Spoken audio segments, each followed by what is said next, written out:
আমাদের সাথে আছেন আজকে সিন্ডিকেটের রূপালী, তার সাথে আমরা আজকে কথা বলবো। আপু, আপনি সিন্ডিকেটে কাজ করেছেন, মানে আপনি প্রায় 2-2.5 বছর ইন্ডাস্ট্রিতে, কিন্তু সিন্ডিকেটে আপনাকে সবাই চিনেছে এবং ওখানে অনেক স্টার কাস্ট, তার মধ্যেও আপনার চরিত্র আপনাকে আলাদাভাবে সবাই প্রশংসা করেছে। এটা আমার জন্য একটা বিশাল পাওয়া। শিহাব শাহীন ভাই আমাকে এই কাজের সুযোগ দিয়েছেন বলেই আমি কাজটা করতে পেরেছি এবং ওনার ডিরেকশনে কাজ করে আমার খুব ভালো লেগেছে। এবং সিন্ডিকেটের পরে আপনি আর কোনো ওয়েবে কাজ করছেন কি না, মানে এখন কোনো কাজ কি কাজ করছেন? এরপরে কাজ করা হয়েছে রুবায়েত মাহমুদ ভাইয়ের কাবাডিতে, যেটা বায়োস্কোপে এখন চলছে। এছাড়া তার আগে আমি সৈকত নাসির ভাইয়ের একটা মুভিতে কাজ করেছি, তালাশ মুভি, ওখানে বুবলি এবং আদর আজাদ কাজ করেছে। তো টুকটাক করে চলছে একটু একটু করে। এছাড়া গোলাম সহরব দদুল ভাইয়ের জীবন এত ছোট কেন একটা ধারাবাহিকে কাজ করা হয়েছে। আর মিজানুর রহমান আরিয়ান ভাইয়ের 19-20, যেটা ভ্যালেন্টাইনে অন এয়ার হবে, সেটাতে কাজ করার সুযোগ পেয়েছি। এইভাবে আমি যতটুকু কাজ করার সুযোগ পাচ্ছি কাজ করার চেষ্টা করছি ভালোভাবে এবং আমার খুব ভালো লাগছে। যাদের মানে ক্যারিয়ার দাঁড়িয়ে গেছে বলা যায়, তাদের স্ট্রাগলের গল্প তো সবসময় আমরা শুনি, কিন্তু যারা প্রথম শুরু করে বা বিশেষ করে যারা হচ্ছে বলা হয় যে মানে ঠিক স্টার কাস্ট না, তাদের স্ট্রাগলটা আরও বেশি থাকে কাজ করার ক্ষেত্রে। তো আপনি এরকম কোনো স্ট্রাগল ফেস করেছেন কিনা, বা কী ধরনের স্ট্রাগল ফেস করছেন, আসলে চ্যালেঞ্জেসগুলো কী থাকে? স্ট্রাগল তো সবারই থাকে, সবচেয়ে বড় কথা হচ্ছে ধৈর্য ধরতে হবে, লেগে থাকতে হবে। তো সব কিছু তো আর একদিনে হয় না, আস্তে আস্তে আস্তে আস্তে হয়। ডিরেক্টরদের সাথে যোগাযোগ রাখতে হয়, তারপরে যাতে তারা কাজের সময়ে মনে রাখে, এরকম এইভাবেই আর কি। তো আপনার স্ট্রাগলটা কেমন ছিল, মানে আপনার আমার স্ট্রাগলটা আমি বলবো, আমি ফেসবুকের মাধ্যমে, উই আর লাকি যে ফেসবুকের মাধ্যমে আমরা অনেক ডিরেক্টরের সাথে যোগাযোগ করতে পারি। তো ওইভাবে আমার কাজের সুযোগটা অনেক বেশি এসেছে, হ্যাঁ, ফেসবুকের বদলতে। তো আমি একটু চেষ্টা করেছি যোগাযোগ করার অ্যাসিস্ট্যান্ট ডিরেক্টরদের সাথে।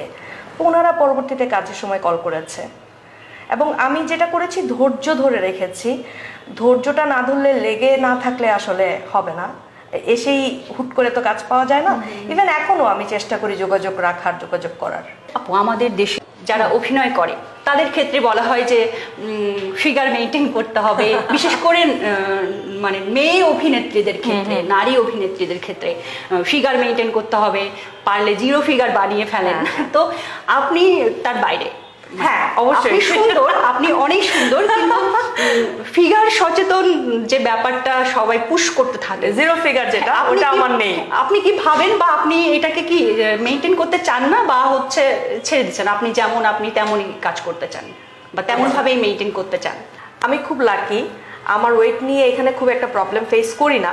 2-1 জন যে বলে না তা না, তবে ম্যাক্সিমাম মানুষ ম্যাক্সিমাম ডিরেক্টর আমি যেমন তেমনভাবেই আমাকে অ্যাকসেপ্ট করে। আমার বরঞ্চ বলা চলে আমার ফ্যামিলিতে আমার বডি শেমিং করা হয়, আমার আত্মীয় স্বজন বা আমার পাড়া প্রতিবেশী, কিন্তু মিডিয়াতে আমি বডি শেমিংটা ফেস করিনি। তো আমি লাকি, এবং দর্শকরা আমাকে আমার মতো করেই মেনে নিয়েছে, অ্যাকসেপ্ট করেছে, ভালোবাসছে। এটা আমার জন্য অনেক বড় একটা পাওয়া। অনেকেই আছেন যে এখন বিশেষ করে অভিনয়ের জন্য আলাদা প্রশিক্ষণ নেন, বা হচ্ছে বিভিন্ন ইনস্টিটিউটে তারা পড়াশোনা করছেন, আবার নতুন করে যাদের বিশেষ করে মঞ্চেও কাজ করার অভিজ্ঞতা নাই। তো আমি যতদূর জানি আপনি একটা ইনস্টিটিউটে এখন অভিনয়ের উপর পড়াশোনা করছেন। আমি একটা ইনস্টিটিউশনে অভিনয়ের একটা কোর্স করছি, সেই ইনস্টিটিউশনের নাম হচ্ছে BCTI, Bangladesh cinema and television institute. Gazi Rakayet স্যারের আন্ডারে কোর্সটা আমরা করছি। ওই কোর্স করে আমার খুব ভালো লাগছে এবং আমি ওই কোর্সের আউটপুটটা পাচ্ছি। যখনই ওই কোর্সের পরে আমি কাজে গিয়েছি, আমার কাজের প্রশংসা পেয়েছি আমি।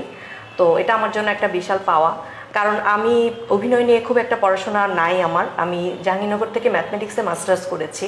তো আমার মনে হয়েছে যারা এই সাবজেক্টে অনেক দিন পড়াশোনা করেছে তাদের জন্য খুব ভালো, তারা খুব ভালো অ্যাক্টিং করতে পারছে। আপনার কথার সূত্র ধরে আমি বলতে চাই অনেককে যে হচ্ছে অনেকেই এখন ইন্ডাস্ট্রিতে আছেন যারা হয়তো অভিনয় শেখার তাগিদ ওইভাবে অনুভব করেন না, কাজ করে যাচ্ছেন, কিন্তু ওনার মতো যদি তারা এই অভিনয় শেখার তাগিদটা অনুভব করেন তাহলে তো খুব ভালো হয়। এবং আমাদের ইন্ডাস্ট্রির জন্য, আমাদের দেশের জন্য যারা অভিনয় শিখে এসে কাজ করেন তাদের অভিনয় এবং যারা শেখেননি তাদের অভিনয়ের হয়তো কিছু গুণগত পার্থক্য আমরা দেখতে পাই। তো এই জন্য এখনো যারা কাজ করছেন তাদের সময় আছে, আপুর এই সাজেশন মেনটেন করে আপনারা অভিনয়ের কোর্সই বলুন আর যে কোনো পড়াশোনায় বলুন অভিনয় নিয়ে করতে পারেন।